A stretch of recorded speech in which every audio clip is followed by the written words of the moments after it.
Hello welcome back to my YouTube channel. അപ്പോൾ ഇന്നത്തേത് നമ്മുടെ വിഷു സ്പെഷ്യലായിട്ടുള്ളൊരു വീഡിയോ ആണ്. വിഷു എന്ന് പറയുമ്പോഴേ നമ്മുടെ മനസ്സിൽ പെട്ടെന്ന് ഓർമ്മ വരുന്നത് കണിക്കൊന്ന പൂവാണല്ലേ. അപ്പോൾ ആ ഒരു കണിക്കൊന്ന പൂവിൻ്റെ ഡിസൈന് നമ്മൾ തന്നെ ഈ ഒരു മെഷീനിൽ എംബ്രോയ്ഡറി ചെയ്ത് അത് നമ്മൾ സ്റ്റിച്ച് ചെയ്തൊക്കെ ഇടുമ്പോൾ അതൊരു വെറൈറ്റി അല്ലേ. അപ്പോൾ ഇന്നത്തെ വീഡിയോയിൽ നമ്മൾ പരിചയപ്പെടുത്താൻ പോകുന്നത് കണിക്കൊന്ന പൂവിൻ്റെ എംബ്രോയ്ഡറി എങ്ങനെ നമുക്ക് ചെയ്തെടുക്കാം എന്നതിനെ പറ്റിയിട്ടാണ്. പൂവിൻ്റെ ഇലകൾ ചെയ്തെടുക്കാൻ വേണ്ടിയിട്ട് ഞാനിവിടെ ഗ്രീൻ കളർ സിൽക്കിൻ്റെ എംബ്രോയ്ഡറി ത്രെഡാണ് എടുത്തിരിക്കുന്നത്. പൂവ് ചെയ്തെടുക്കാൻ വേണ്ടിയിട്ട് കോട്ടൻ്റെ ഈ ഒരു മഞ്ഞ കളർ ത്രെഡാണ് ഞാൻ എടുത്തിരിക്കുന്നത്. അപ്പോൾ എൻ്റെ കയ്യിൽ മഞ്ഞ കളർ സിൽക്ക് ത്രെഡ്, അതായത് എംബ്രോയ്ഡറി സിൽക്ക് ത്രെഡ് ഇല്ലാത്തത് കൊണ്ടാണ് ഞാൻ ഈ ഒരു കോട്ടൻ്റെ നമ്മുടെ സാധാ ത്രെഡ് എടുത്തത്. അപ്പോൾ നിങ്ങളുടെ കയ്യിൽ ഏതാണോ ഉള്ളത് അതെടുത്താൽ മതി. നമ്മുടെ സാധാ നൂലെങ്കിൽ അതല്ല, എംബ്രോയ്ഡറിയുടെ സിൽക്ക് ത്രെഡ് നിങ്ങൾക്കുണ്ടെന്നുണ്ടെങ്കിൽ അത് നിങ്ങൾക്ക് എടുക്കാവുന്നതാണ്. അപ്പോൾ ഞാനിവിടെ എംബ്രോയ്ഡറി ലൂപ്പിൽ തുണി ഫിറ്റ് ചെയ്ത് വെച്ചിട്ടുണ്ട്. അപ്പോൾ നിങ്ങളുടെ കയ്യിൽ ഇതുപോലെ എംബ്രോയ്ഡറി ലൂപ്പ് ഉണ്ടെന്നുണ്ടെങ്കിൽ നിങ്ങൾക്ക് അതിൽ തുണി ഫിറ്റ് ചെയ്ത് വെച്ചിട്ട് എംബ്രോയ്ഡറി ചെയ്ത് തുടങ്ങാവുന്നതാണ്. അതല്ല, ഈ ഒരു ലൂപ്പ് ഇല്ലാത്തവരാണെന്നുണ്ടെങ്കിൽ ഒന്നെങ്കിൽ നിങ്ങളൊരു ക്യാൻവാസ് പേപ്പർ നിങ്ങളുടെ തുണിയുടെ അടിവശം ഒട്ടിച്ചു കൊടുക്കുക. അതല്ല എന്നുണ്ടെങ്കിൽ ഒരു ന്യൂസ് പേപ്പർ വെച്ചിട്ടായാലും നിങ്ങൾക്ക് എംബ്രോയ്ഡറി ചെയ്യാവുന്നതാണ്. അപ്പം ഞാനിവിടെ ഈ തുണിക്കകത്ത് പൂവിൻ്റെ ഇലകളുടെയൊക്കെ ഒരു ഡിസൈന് ചെറുതായിട്ടൊന്ന് പെൻസിൽ വെച്ച് വരച്ചിട്ടുണ്ട്. അപ്പോൾ നിങ്ങൾ അതുപോലെ വരച്ചിട്ട് വേണം എംബ്രോയ്ഡറി ചെയ്ത് തുടങ്ങാനായിട്ട്. അപ്പം ഞാനിവിടെ വരച്ചിരിക്കുന്നത് നിങ്ങൾക്ക് വീഡിയോയിൽ അത്രയ്ക്ക് കാണാനായിട്ട് പറ്റത്തില്ല. ഇപ്പോൾ എൻ്റെ മെഷീനിൽ സെലക്ടർ സി ആണ് കിടക്കുന്നത്. ഞാനത് സിക്കും ബിക്കും ഇടയിലേക്ക് ആക്കി കൊടുക്കുന്നുണ്ട്. നിങ്ങൾക്കത് കാണുമ്പം മനസ്സിലാവും. ഞാൻ മെഷീനിൽ ഒരു ഫൂട്ടും ഇട്ടിട്ടില്ല. ഇതിനകത്ത് കടന്ന ഫൂട്ട് ഞാൻ ഊരി മാറ്റിയിട്ടുണ്ട്. അപ്പോൾ ബാക്കി സെറ്റിങ്സുകളുടെയൊക്കെ ഡീറ്റെയിൽ വീഡിയോ, അതായത് എംബ്രോയ്ഡറി ചെയ്യുന്നതിന് നമുക്ക് ബാക്കി കുറച്ച് സെറ്റിങ്സുകളും കൂടെ ഇതിനകത്ത് ചെയ്ത് കൊടുക്കാനായിട്ടുണ്ട്. സെലക്ടർ മാത്രം നമ്മൾ ചേഞ്ച് ചെയ്ത് കൊടുത്താൽ പോരാ. അപ്പോൾ അതിൻ്റെയൊക്കെ ഒരു ഡീറ്റെയിൽഡ് വീഡിയോ ഞാൻ കഴിഞ്ഞ ദിവസം നമ്മുടെ യൂട്യൂബ് ചാനലിൽ അപ്ലോഡ് ചെയ്തിട്ടുണ്ട്. അപ്പോൾ അത് കാണാത്തവർ ആ വീഡിയോ കണ്ടിട്ട് വേണം ഈ ഒരു വീഡിയോ വെച്ചിട്ട് നിങ്ങൾ ഈ ഒരു ഡിസൈൻ ചെയ്ത് നോക്കാനായിട്ട്. അതിൽ നമ്മൾ എല്ലാ കാര്യങ്ങളും ഡീറ്റെയിൽ ആയിട്ട് പറയുന്നുണ്ട്. അതിൻ്റെ ലിങ്ക് ഞാൻ ഡിസ്ക്രിപ്ഷനിൽ കൊടുത്തിരിക്കാം. അല്ലാന്നുണ്ടെങ്കിൽ നമ്മുടെ ചാനലിൽ കയറി നോക്കിയാൽ മതി. ആദ്യം നമ്മൾ സ്റ്റിച്ച് ചെയ്ത് തുടങ്ങുമ്പോൾ നമ്മുടെ സൂചിയിൽ കൊരുത്തെടുത്തിരിക്കുന്ന ആ ഒരു നൂലുണ്ടല്ലോ, അത് നമ്മൾ കയ്യിൽ ഇതുപോലെ ഒന്ന് പിടിച്ച് വെച്ചിട്ട് വേണം സ്റ്റിച്ച് ചെയ്ത് തുടങ്ങാനായിട്ട്. എന്നിട്ട് വളരെ പതുക്കെ മെഷീൻ ചവിട്ടിയിട്ട് വേണം നമ്മൾ താഴോട്ട് ആ ഡിസൈൻ ചെയ്ത് കൊടുക്കാനായിട്ട്. അപ്പം ഞാനിവിടെ സ്റ്റെമ്മിനും ലീഫിനും ഒക്കെ ഗ്രീൻ കളറാണ് കൊടുക്കുന്നത്. കഴിഞ്ഞ ദിവസം ഈ ചാനലിൽ അപ്ലോഡ് ചെയ്ത ഉഷാ ജനോമി അല്ലൂർ DLXൻ്റെ എംബ്രോയ്ഡറിയുടെ ഫുൾ വീഡിയോ കാണാത്തവരാണ് ഈ ഒരു വീഡിയോ കാണുന്നതെങ്കിൽ നിങ്ങൾക്ക് ഒന്നും തന്നെ മനസ്സിലാകത്തില്ല. അതുകൊണ്ട് നിങ്ങൾ ആദ്യം ചാനലിലെ ആ ഒരു വീഡിയോ കണ്ടിട്ട് വീണ്ടും ഈ ഒരു വീഡിയോ നിങ്ങൾ കണ്ടു നോക്കുക. അപ്പം നിങ്ങൾക്ക് ഈ ഡിസൈൻ നല്ല മിക്ക ഡിസൈൻസും നിങ്ങൾക്ക് തന്നെ സ്വയം ചെയ്തെടുക്കാനായിട്ട് പറ്റും. അപ്പം ഞാനിവിടെ 2 സ്റ്റെമ്മുകൾ ചെയ്തെടുത്തിട്ടുണ്ട്. ഇനി ബാക്കി ഭാഗം കൂടിയിട്ട് ചെയ്തെടുക്കാം. ഇനി നമ്മൾ ചെയ്യാൻ പോകുന്ന സ്റ്റെമ്മുകളൊക്കെ വീതി കുറഞ്ഞ സ്റ്റെമ്മുകളാണ്. അപ്പോൾ അതുകൊണ്ട് തന്നെ സെലക്ടർ ഇതുപോലെ ഒന്ന് ചേഞ്ച് ചെയ്ത് കൊടുക്കുക. അതായത് നമ്മുടെ സ്റ്റിച്ചിൻ്റെ വീതിയാണ് നമ്മളിപ്പോൾ കുറച്ച് കൊടുക്കുന്നത്. എന്നിട്ട് ഇതുപോലെ നിങ്ങൾ സ്റ്റിച്ച് ചെയ്ത് കൊടുക്കുക. അപ്പോൾ നിങ്ങൾക്ക് സ്റ്റിച്ച് ചെയ്യുമ്പോൾ മനസ്സിലാവും അത് തമ്മിലുള്ള വ്യത്യാസം. വീതി കുറയുന്നതിനനുസരിച്ചിട്ട് ആ ഒരു സ്റ്റിച്ചിൽ വരുന്ന വ്യത്യാസം എന്താണെന്നുള്ളത് നിങ്ങൾക്ക് ചെയ്ത് നോക്കുമ്പോൾ മനസ്സിലാവും. അപ്പോൾ നമ്മുടെ ചാനൽ ആദ്യമായിട്ട് കാണുന്നവരാണെന്നുണ്ടെങ്കിൽ ചാനലൊന്ന് സബ്സ്ക്രൈബ് ചെയ്ത് സപ്പോർട്ട് ചെയ്യണം.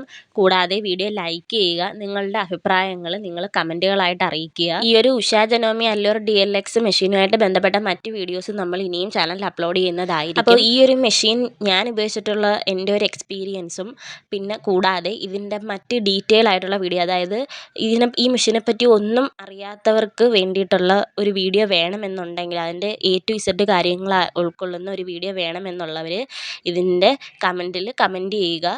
അങ്ങനെ ഇവിടെ ഒരു സ്റ്റെമ്മിൻ്റെ വർക്ക് ഇവിടെ ഏകദേശം കംപ്ലീറ്റ് ചെയ്ത് എടുത്തിട്ടുണ്ട്. ഇനി ഇതിൽ അധികമായിട്ട് കിടക്കുന്ന നൂലുകളൊക്കെ ഒന്ന് കട്ട് ചെയ്ത് മാറ്റാം. ഇനി അടുത്തത് നമ്മൾ ലീഫാണ് ചെയ്തെടുക്കാനായിട്ട് പോകുന്നത്.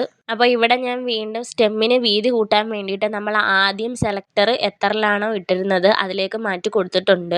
അത് വീഡിയോ എടുക്കാനായിട്ട് പറ്റിയില്ല. എന്നിട്ടാണ് ഞാനിവിടെ സ്റ്റെമ്മ് സ്റ്റിച്ച് ചെയ്ത് കൊടുത്തത്. എന്നിട്ട് ലീഫ് നിങ്ങൾക്ക് ഇഷ്ടമുള്ള വീതിക്ക് നിങ്ങൾക്ക് സ്റ്റിച്ച് ചെയ്തെടുക്കാവുന്നതാണ്. അപ്പോൾ ഈ ലീഫ് ചെയ്യാനായിട്ട് ഞാനിവിടെ സെലക്ടർ വെച്ചിരിക്കുന്നത് സിക്കും ബിക്കും ഇടയിലുള്ള ആ നടുക്കത്തെ വരയിലാണ് വെച്ചിരിക്കുന്നത്. അപ്പോൾ ആദ്യമായിട്ട് നിങ്ങളിത് ചെയ്ത് നോക്കുമ്പോൾ നിങ്ങൾക്കിത് പെട്ടെന്ന് അങ്ങോട്ട് കറക്റ്റായിട്ട് വരണമെന്നില്ല. അപ്പോൾ നിങ്ങൾ അതുമാതിരി റഫായിട്ടൊന്ന് ചെയ്ത് നോക്കുക. എന്നിട്ട് വേണം നിങ്ങൾ നല്ല ക്ലോത്തിൽ ചെയ്ത് നോക്കാനായിട്ട്. എന്നിട്ട് ഞാനിവിടെ ഫുൾ ആ ഒരു ലീഫിൻ്റെ ഉള്ളിൽ ഫുൾ ഇതുപോലെ സ്റ്റിച്ച് കംപ്ലീറ്റ് ചെയ്ത് കൊടുക്കുന്നുണ്ട്. അപ്പോൾ ആദ്യം നിങ്ങൾ റഫായിട്ട് ഒരു പേപ്പറിൽ ചെയ്ത് നോക്കുക. ആദ്യം സിക്കും ബിക്കും ഇടയിലുള്ള ഓരോ വരകളിലും സെലക്ടർ ആക്കി വെച്ച് കൊടുത്തിട്ട് ഒരു സ്ട്രെയിറ്റ് സ്റ്റിച്ച് നിങ്ങൾ ചെയ്ത് നോക്കണം. അപ്പോൾ നിങ്ങൾക്ക് മനസ്സിലാവും നമ്മുടെ ആ ഒരു സ്റ്റിച്ചിൻ്റെ വീതി, നമ്മൾ ആ ഒരു സെലക്ടർ കൂട്ടുകയും കുറയ്ക്കുകയും ചെയ്യുന്നതിനനുസരിച്ചിട്ട് ആ ഒരു വീതി മാറി വരുന്നത് നിങ്ങൾക്ക് മനസ്സിലാക്കാൻ പറ്റും. ആ ഒരു ടെക്നിക്ക് നമ്മൾ നമുക്ക് മനസ്സിലായി കഴിഞ്ഞാൽ പിന്നെ നമുക്ക് ഏത് എംബ്രോയ്ഡറി ഡിസൈനും നമുക്ക് വളരെ ഫിനിഷിങ്ങോട് കൂടിയിട്ട് തന്നെ ചെയ്തെടുക്കാനായിട്ട് പറ്റും. അങ്ങനെ ഞാനിവിടെ ലീഫും സ്റ്റെമ്മും എല്ലാം കംപ്ലീറ്റ് ചെയ്തെടുത്തിട്ടുണ്ട്. ഇനി നമുക്ക് ഫ്ലവർ ചെയ്യാനായിട്ട് മഞ്ഞ ത്രെഡ് നിങ്ങൾ ഇട്ട് കൊടുക്കുക. ആദ്യം ഇതുപോലെ പൂവിൻ്റെ റൗണ്ടും നമ്മുടെ പെറ്റൽസും ഒന്ന് ജസ്റ്റ് ഒന്ന് വരച്ചു കൊടുക്കുന്നുണ്ട്. അപ്പോൾ അങ്ങനെ വരയ്ക്കാൻ വേണ്ടിയിട്ട് ഞാൻ സെലക്ടർ ഇട്ടിരിക്കുന്നത് സെലക്ടർ B കഴിഞ്ഞ് 4ാമത്തെ വരയിലാണ്. എന്നിട്ട് ഇതുപോലെ നമ്മൾ ആ ഒരു പൂവിൻ്റെ ഷേപ്പ് മാത്രം വരച്ചു കൊടുക്കുക. എന്നിട്ട് വീണ്ടും നമ്മൾ സെലക്ടറിൻ്റെ വീതി കൂട്ടി കൊടുക്കുക. അതായത് സിയിലോട്ടാക്കി കൊടുത്തിട്ടാണ്, അല്ലെങ്കിൽ സിക്കും ബിക്കും ഇടയിലേക്ക് സെലക്ടർ ആക്കി കൊടുത്തിട്ട് നിങ്ങൾക്ക് ആ ഒരു ഫ്ലവറിൻ്റെ ഉൾവശം ഫുള്ള് സ്റ്റിച്ച് ചെയ്തെടുക്കാനായിട്ട് പറ്റും. അപ്പോൾ ഇവിടെ നമ്മൾ ചെറിയ രീതിയിലാണ് ഈ ഒരു എംബ്രോയ്ഡറി ചെയ്തെടുക്കുന്നത്. അപ്പോൾ നമ്മുടെ കുട്ടികളുടെ ഫ്രോക്കിനകത്തൊക്കെ ആണെങ്കിൽ അതിൻ്റെ ഫ്രോക്കിൻ്റെ മുകൾ വശത്ത് സൈഡിലൊക്കെ ആയിട്ട് ഇതുപോലൊരു ഡിസൈൻ കൊടുക്കാം. അതല്ല പട്ടുപാവാടയുടെ ബ്ലൗസിനകത്താണെന്നുണ്ടെങ്കിൽ ഫ്രണ്ടിൽ നിങ്ങൾക്ക് ആ ഒരു ഡിസൈൻ കൊടുക്കാം. അല്ല ചുരിദാറിലൊക്കെ ആണെന്നുണ്ടെങ്കിൽ നെക്ക് പോർഷനിലൊക്കെ നിങ്ങൾക്ക് ഇതുപോലെ ഇങ്ങനെ ഡിസൈൻ ചെയ്ത് കൊടുക്കാവുന്നതാണ്. 100% നല്ല രീതിയിൽ പെർഫെക്റ്റ് ആയിട്ട് വരുമെന്ന് ഞാൻ ഒരിക്കലും പറയില്ല. അത്യാവശ്യം കുഴപ്പമില്ലാത്ത രീതിയിൽ നമ്മൾക്ക് ഈ ഒരു മെഷീൻ വെച്ചിട്ട് ഇതുപോലെയുള്ള എംബ്രോയ്ഡറി ചെയ്തെടുക്കാനായിട്ട് പറ്റും. ഇതിൻ്റെ ലാസ്റ്റ് ഫിനിഷിങ്ങിൽ എത്തുമ്പോൾ ഈ ഒരു വർക്ക് എങ്ങനെയുണ്ടെന്ന് നിങ്ങൾ തന്നെ കമൻറ്റ് ചെയ്യുക. നിങ്ങൾ സ്പീഡ് കുറച്ച് അത്യാവശ്യം നല്ല ടൈം എടുത്തിട്ട് വേണം ഇതുപോലുള്ള വർക്കുകൾ ചെയ്തെടുക്കാനായിട്ട്. ഇതിപ്പോൾ വീഡിയോയിലായതുകൊണ്ടാണ് സ്പീഡിന് സ്റ്റിച്ച് ചെയ്യുന്നതായിട്ട് കാണിക്കുന്നത്. ഞാനും ഏകദേശം നല്ല ടൈം എടുത്തിട്ടാണ് ഈ ഒരു വർക്ക് കംപ്ലീറ്റ് ചെയ്തെടുത്തിട്ടുള്ളത്. അപ്പോൾ ഒരു ഫ്ലവർ കംപ്ലീറ്റ് ചെയ്തെടുത്തു. ഇനി ഇതുപോലെ ഒരു 2-3 ഫ്ലവേഴ്സും കൂടിയിട്ട് ചെയ്തെടുക്കുക. അപ്പോൾ നമ്മുടെ വർക്ക് കംപ്ലീറ്റ് ആയിട്ടുണ്ട്. ഇതുപോലെയാണ് ഡിസൈൻ വരുന്നത്. അത്യാവശ്യം കുഴപ്പമില്ലാത്ത രീതിയിൽ നമുക്ക് കിട്ടിയിട്ടുണ്ട്. ഇനി നിങ്ങൾ ഈ ഒരു വർക്ക് നിങ്ങൾ ഒരു കാര്യം ശ്രദ്ധിക്കുക. നമ്മൾ ആ ഒരു സ്റ്റെമ്മും ലീഫും ഒക്കെ ചെയ്തത് സിൽക്കിൻ്റെ ത്രെഡ് ആയതുകൊണ്ട് തന്നെ കാണാനായിട്ട് ഒരു എടുപ്പുണ്ട്. കുറച്ചും കൂടി ഒരു ഗ്ലേസിംഗ് ഉള്ള ത്രെഡ് ആയതുകൊണ്ട് കാണാൻ അതിനനുസരിച്ചിട്ടുള്ളൊരു ഭംഗിയുണ്ട്. പക്ഷേ ഇവിടെ നമ്മൾ ഫ്ലവർ ചെയ്തിരിക്കുന്നത് കോട്ടൻ്റെ ത്രെഡ് ആയതുകൊണ്ട് തന്നെ അത് കുറച്ചൊന്നൊരു കളറ് മങ്ങിയിട്ടാണ് ഇരിക്കുന്നത്. അപ്പോൾ ഈ ഒരു 2 ത്രെഡിലും ചെയ്തപ്പോഴുള്ള വ്യത്യാസമാണ് ഞാൻ പറഞ്ഞു തന്നത്. അപ്പോൾ നിങ്ങൾ സിൽക്ക് ത്രെഡ് തന്നെ ഉപയോഗിച്ചിട്ട് എംബ്രോയ്ഡറി ചെയ്തെടുത്ത് കഴിഞ്ഞാൽ കുറച്ചും കൂടെ നല്ല ഫിനിഷിംഗ് ആയിട്ട് കിട്ടും.